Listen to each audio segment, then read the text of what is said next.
Next हम बात करते हैं इसके डायग्नोस्टिक फाइंडिंग्स के बारे में, यानी हम कैसे पता लगा सकते हैं किसी पेशेंट को हीमोफीलिया है। तो हिस्ट्री कलेक्शन हम कर सकते हैं पेशेंट का, ठीक है।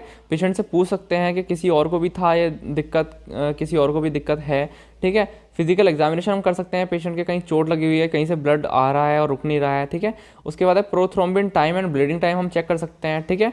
पेशेंट का प्रोथ्रोम्बिन टाइम चेक कर सकते हैं और ब्लीडिंग टाइम भी चेक कर सकते हैं, ठीक है। पार्शियल थ्रोम्बोप्लास्टिन टाइम हम चेक कर सकते हैं, अगर वो प्रोलॉन्ग्ड है तो तब उसको दिक्कत हो सकती है, ठीक है।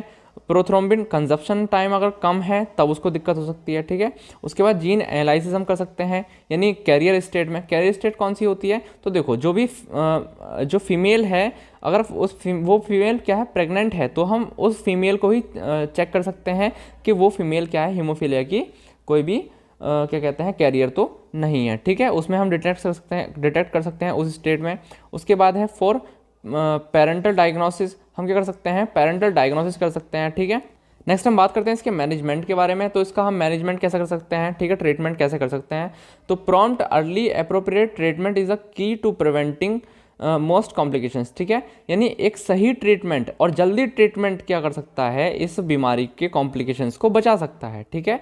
उसके बाद है must replace missing coagulation factors, ठीक है। जो भी मिसिंग कोएगुलेशन फैक्टर हैं, कोएगुलेटिंग फैक्टर हैं, उनको हम रिप्लेस कर सकते हैं। जैसे कि जो 8 या फिर 9 फैक्टर है उसको हम क्या कर सकते हैं, एडमिनिस्टर करा सकते हैं, रिप्लेस कर सकते हैं, जिसकी वजह से जो दिक्कत होगी ये कम हो जाती है, ठीक है। 3 administer of type specific coagulation concentrate during bleeding episode, ठीक है। जो ब्लीडिंग एपिसोड्स हैं उसके दौरान हम क्या कर सकते हैं, जो स्पेसिफिक कोएगुलेशन फैक्टर्स हैं उनको हम दे सकते हैं, ठीक है, उनको हम एडमिनिस्टर कर सकते हैं, ठीक है।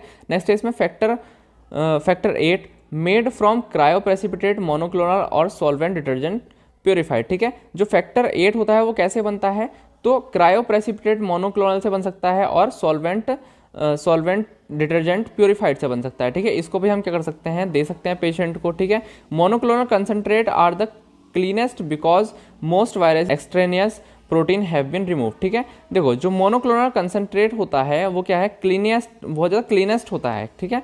क्लीन होता है क्योंकि इस क्या होता है, मोस्ट वायरस और जो एक्सट्रेनस प्रोटीन होते हैं वो इससे रिमूव कर दिए जाते हैं। नेक्स्ट है इसमें factor 9 made from fresh frozen plasma that has been viral inactivated by solvent detergent monoclonal affinity chromatography, ठीक है। तो देखो क्या है, जो भी फैक्टर 8 होता है उसको हम कैसे बना सकते हैं, तो मेड फ्रॉम फ्रोजन प्लाज्मा, जो फ्रोजन प्लाज्मा होता है उससे बनता है, ठीक है, जो कि क्या है, वायरल इनएक्टिवेटेड है, ठीक है। और ये सब कैसे होता है, तो ये होता है सब solvent detergent monoclonal affinity chromatography के दौरान, ठीक है। यानी जब क्या होगा, solvent detergent monoclonal affinity chromatography होगी तो उसकी वजह से क्या होगा भैया, जो भी हमारा फैक्टर 9 है वो निकल कर आता है, ठीक है। नेक्स्ट है इसमें anti fibrinolytics such as amino caproic acid, Amicar and tranexamic acid, ठीक है, are given as adjective therapy for mucosal bleeding to prevent clot breakdown by salivary protein, ठीक है। देखो जो भी सेलेब्री प्रोटीन के दौरान क्या हो रहा है, क्लॉट का ब्रेकडाउन हो रहा है, ठीक है, उसको प्रिवेंट करती है। तो सीधी सी बात है, जो एंटी फिब्रिनोलाइटिक्स होते हैं जैसे कि एमिनो कैप्रोइक या फिर ट्रानएग्जामिक, तो ये क्या करते हैं, इनको हम एडजंक्टिव थेरेपी के रूप में भी दे सकते हैं, ठीक है। एडजंक्टिव थेरेपी के रूप में कैसे, तो जो भी मेन ट्रीटमेंट है उसके साथ चल सकती हैं ये दवाइयाँ, जो कि क्या करती हैं, म्यूकोजल ब्लीडिंग को प्रिवेंट कर सकती हैं, ठीक है, और क्या कर सकती हैं, म्यूकोजल ब्लीडिंग को रोक सकती हैं। जो भी सेलेब्री प्रोटीन है उसके द्वारा जो भी क्लॉट का ब्रेकडाउन हो रहा है उसको भी प्रिवेंट कर सकती हैं, ठीक है। नेक्स्ट इसमें सपोर्टिव थेरेपी हम दे सकते हैं, ठीक है। नेक्स्ट है एनएसएड्स यानी non steroidal anti inflammatory drugs हम दे सकते हैं to decrease inflammation and arthritis like pain, ठीक है।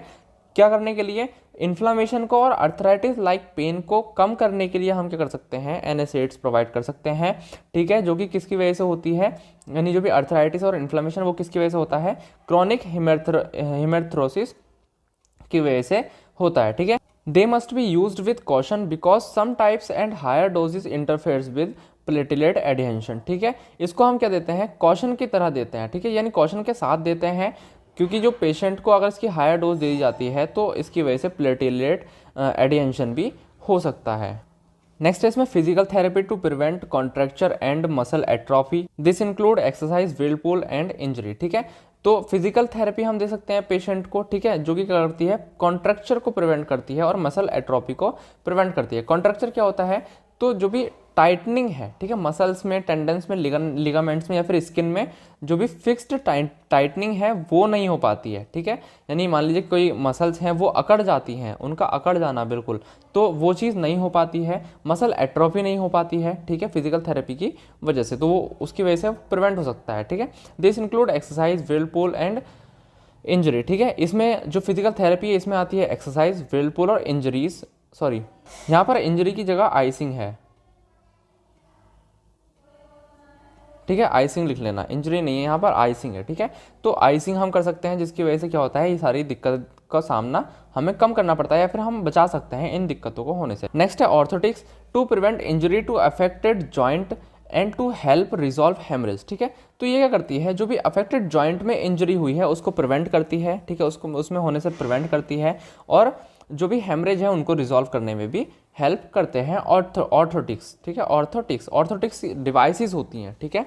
नेक्स्ट है इसमें gene therapy, genetic copies of sequenced factor 8th and 9th molecules are inserted into the body via some types of vector cells to find their way into the human host genetic machinery and being to produce either factor 8th और factor 9 in deficient patient। देखो क्या होता है, जो gene therapy है उसमें क्या होता है, genetic copies of sequenced factor 8th और 9th, यानी जिन फैक्टर्स की कमी है उन फैक्टर्स को हम क्या कर सकते हैं, उनकी कॉपीज़ को हम बॉडी के अंदर इंसर्ट करा सकते हैं, किसके द्वारा, जो भी वेक्टर सेल्स होती हैं उनके द्वारा, ठीक है। कुछ टाइप्स की वेक्टर सेल्स होती हैं उनके द्वारा हम क्या करेंगे, बॉडी के अंदर जो भी फैक्टर्स की कॉपीज़ हैं उनको भेजेंगे, ठीक है, जो क्या करेंगी वहाँ जाके जो भी फैक्टर हैं, ये जो फैक्टर्स हैं उनको प्रोड्यूस करेगी, ठीक है, ब्लड में जाकर वो उनको प्रोड्यूस करेगी, जिसकी वजह से ये दिक्कत का सामना पेशेंट को कम करना पड़ेगा या फिर जो बीमारी है वो बहुत ज़्यादा कम हो सकती है।